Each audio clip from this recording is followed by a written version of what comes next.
شو بيحس الشاب اللي بينشر صوره كلها بالزلط ودائما عايش بالمسابح، يا بحر يا مسبح؟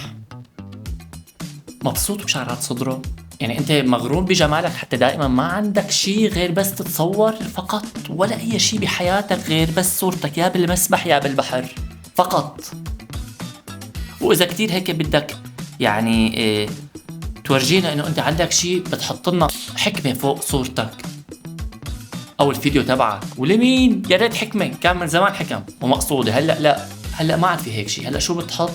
يا غنية لمحمد رمضان ومفكر حالك انه انت نمبر 1، يا للشامي وعم تقول انا وردي بس ورد نرجس، جسمي شو برد بس صعب ارجف مدري شو.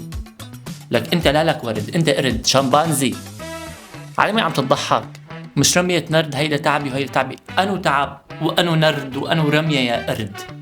انت كل تعبك مشوارك على المسبح او سفرتك على البحر، هي كل القصة. فوين التعب بالموضوع؟ بس بدي اعرف. يعني بروفايلك كله عبارة عن حدا بالزلط، ما بنشوف غير غابات سافانا بخلقتنا. والمشكلة انه انت بتنظر على اختك كل الوقت بالدين، وكل صورك بلا ثياب وما فيك جنس الدين، دائما ملقح على المسابح وعم تتشمس مثل ابو بريس بورس المصري، وصورته اللي بينشرها لازم يكون خالع فيها كل شي ومخلي بس جواله وباكيته ومفاتيح السيارة وحاطط النظارة وعامل هوليود سمايل.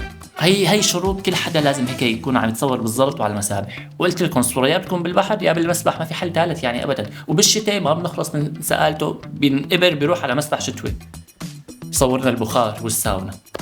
وهو مشكلته انه مفكر الكل حاسدينه على جماله وعلى عيشته، وهو ما حدا شايله من ارضه. واصلا نحن بس يطلع بوست الك بنعمل لك هيك اخفاء مناشير او بلوك فورا بارضك يعني.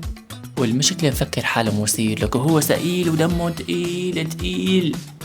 والحقيقة انه انت ملك القرود والسعادين.